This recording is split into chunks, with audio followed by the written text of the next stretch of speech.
This is Advisorpedia's Power Your Advice podcast, and I'm Doug Heikkinen. Today, we're joined by Blake Wood, the head of platform strategy at Envestnet, and Anuj Gupta, the head of sales engineering at Envestnet. Welcome, guys. Good to see you again. Thanks, Doug. Good to see you. Let's start out with each of you talking a little bit about your work history and your charge at Envestnet. Blake, let's start with you.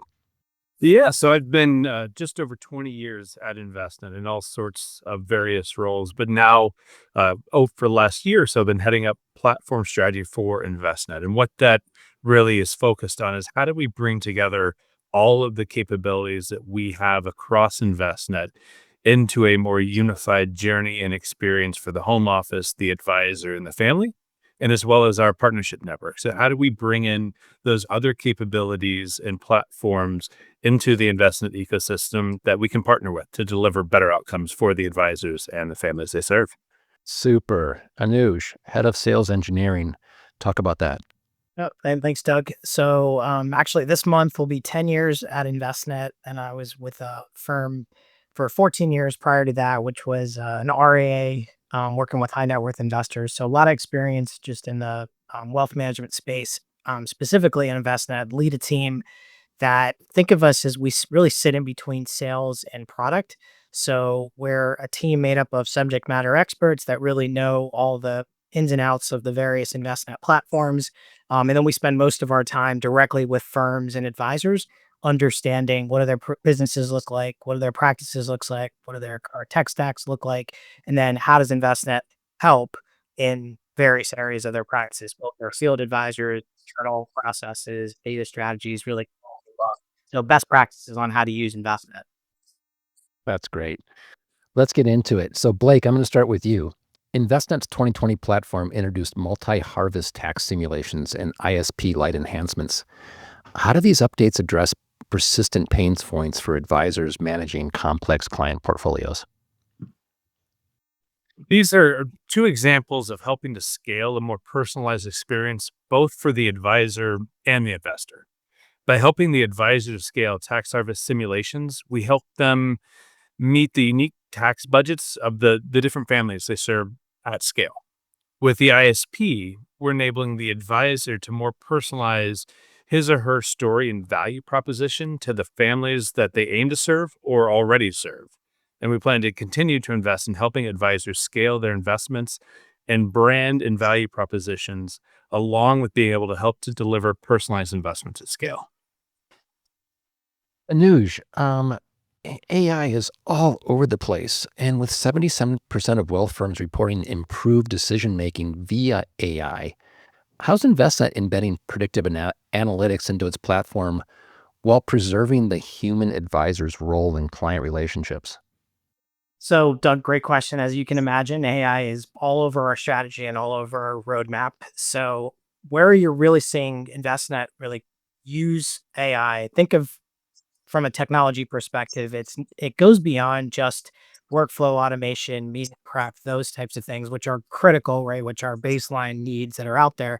But it's also bringing out, think of predictive analytics, right? So by being able to use and combine all the wealth of data that we sit on top of, from CRM data to financial planning data to portfolio management, investment management data, and have a strategy and tools that allow an advisor to really say, on top of everything that's going on, whether there's a change in a direct deposit, whether there's a financial plan that hasn't been updated in a couple months, whether there's a propensity from a money in motion perspective to say, well, there's outside assets, there's propensity to move those. So it's really all about creating time for that advisor and surfacing up next best action, surfacing up information that the advisor, if they really dug through all the CRM notes or look through all the transactions history, they could do that. But what we're doing with the use of these tools is really surfacing that information onto those desktops of that advisor, meet that advisor where they're at, let that advisor know that these are some opportunities that you should be looking at, but you're still using that advisor's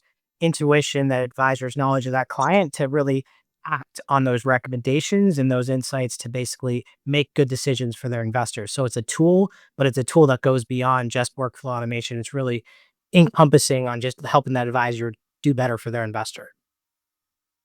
Great. Blake, your client review integration aims to improve transparency. How do these features align with the industry's shift towards hyper personalized wealth management? If you think about the different needs of clients and their different investment policy rules or unique investments that they aim to achieve, the client review helps automate not only that review or progress meeting that the advisor is having and helps them prep for the meeting, but in the ongoing daily management of that overall household, their plan and their investments, the advisor is able to monitor that nightly or have the platform monitor that every day so that as they're going through and making changes potentially intraday, we're going to remind them that, hey, these are the goals, the investment policy rules, and the risk rules that apply to this household and making sure that they stay aligned with the plan that they put in place with that family. News, despite AI's growth, many firms remain in the pilot stages. They're unsure of where to go. What operational or cultural challenges do advisors face when adopting InvestNet's advanced tools like sleeve guided cash flows or bulk trade holds? So, I mean, change is hard, right? Anytime you're changing anything for advisors that are used to doing things one way or another for a very long period of time, whether it's the use of new AI tools that are automating things, whether it's a couple of the tools that you mentioned, which we'll go into here in a second, change is hard. So the best way to really have those conversations is one, have a great training and support and documentation structure around that. Get advocates from the field in terms of how to use these tools. But some of the things that the just mentioned, think of sleeve guided operations within a unified managed account. So big concerns a lot of times for advisors when moving to a unified managed account structure is the loss of control that you would have if you're trading everything yourself.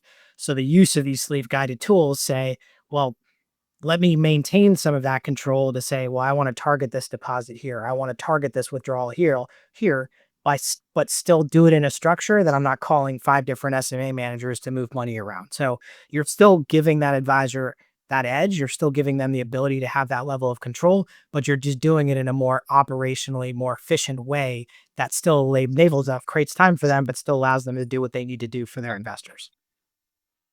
All right. Blake, with cybersecurity ranking as the top tech priority, how does InvestNet's architecture balance innovation and compliance? It's one of the things that, for better or worse, Envestnet is a regulated entity, right? Whether it's OCC, FINRA, SEC, or others, everything that we build and deploy, we have to think of compliance first. It's one of the advantages as we think about our firms that utilize us is that they know that we're going to go through this deep review versus an unregulated platform has a little bit more freedom and flexibility, but also provides extra risk and due diligence to the advisory firms that need to make sure that they're doing their own and that they're complying with all the rules. So with InvestNet, we've invested heavily in cybersecurity, not only in people and technology, but at the very beginning of our design phase, as we think about new, whether it's new reports, new trading capabilities, new investment capabilities, all of that is looked at through a compliance lens. And also knowing that downstream, we've got to work as a collective with our advisors, our broker dealers, banks, and RAs to make sure that we're meeting the expectations of the regulators in the industry. Anuj, Gen AI is projected to claim 16% of IT budgets. What use cases is InvestNet prioritizing, and how will they impact advisor productivity without compromising compliance? So, kind of tying into Blake's answer about compliance, compliance is we're blessed at Envestnet to have a really good compliance team that is forward thinking, that really looks and evaluates new tools and new technologies and new features really well. And to all the firms that we work with, right, we're very collaborative and interactive in terms of understanding their compliance culture, their structures, their flexibilities. So the benefits of the platform being able to say, well, these are the available insights, right, from a next best action or AI generated tool set, and being able to say, well, firm A, their compliance department might say, well, these insights, right, these are the only ones that we want. So allowing your tool to say this is the flexibility that you need. And it's also making sure there's a clear line between what's truly a recommendation and what's surfacing information to that advisor so that they can make that decision. And they're the ones that are still in that driver's seat of saying, okay, well, this is what we're doing. It's information being suggested, but it's not making that recommendation to that investor. So it's really critical, but it's critical as advisors look at their platforms to make sure there's flexibility and an understanding of how compliance has impacted what's the output is and what controls and what options exist in that solution. Anuj, continuing on, how does Envestnet's cloud native approach support RIAs in achieving the 4 to 5% annual tech spending growth needed to remain competitive? So I think just our structure and our ability to, I mean, there's a lot of tools out there, right? An advisor, a practice is faced with a ton of new technologies, emerging technologies, and the fact that our architecture is such that we can integrate with partners. And when I say integration, right, that can mean a lot of different things, right? But we have various levels of connectivity with various different partners, whether they be custodians, whether they be other partners and technologies out there, whether they be within the own Envestnet ecosystem. So we've done a lot of that work where we can take that because of our architecture. We can work directly with partners on behalf of advisors to say, well, this is what we already have. So they're not having to invest in. But some of the larger organizations, because of the architecture, they could tap into those same integrations and that same architecture, which allows them to really build it into their workflow. And that's really the flexibility of the platform, which as firms are looking at partners and vendors to partner with, that flexibility is important because it allows those firms to grow into what they need today, but also in the future. Blake, advisors and consumers' thirst for alternatives is only growing. How is Envestnet's integration addressing the demand for alternatives? Yeah, so we've integrated with Case, iCapital, Arch, and Canoe to better support alternative investments. And ultimately, our goal is to bring them into that UMA chassis whenever possible as an allocation in the overall portfolio. If we can make it easier to transact through our network of partners, then make it easier to embed in the portfolio, everyone wins. So we'll continue to invest at Envestnet of bringing alternative capabilities through partners and third parties, and also continue to invest in our platform to make it easier for advisors to implement and execute. All right, Blake, last one for you. Um, Back to AI. With 70% of the firms prioritizing AI-driven client interactions, what emerging technologies will define Envestnet's 2025-2026 strategy, and how will they reshape advisor-client collaboration?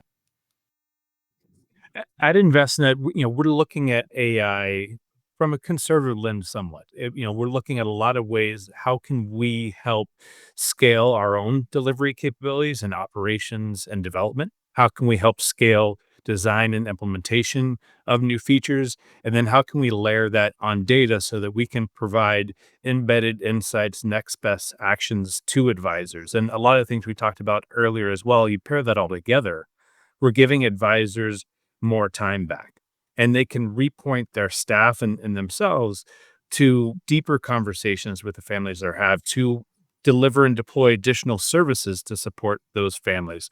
Ultimately, that leads to an increase in revenue and improved lives of the families they support. But they can also use our tools and other tools in the AI space that help on that client engagement and advice delivery to work on top of funnel activities to help make that funnel bigger, help convert those opportunities, and focus on growing the business organically. Super stuff, guys. Thanks so much for joining us today. So Thank you very much. It's a pleasure. For more information on Envestnet, please visit Envestnet.com. We are on all social media platforms at Advisorpedia. Please give us a follow. For our producer, Tori Miller, everyone at Advisorpedia, thank you so much for listening.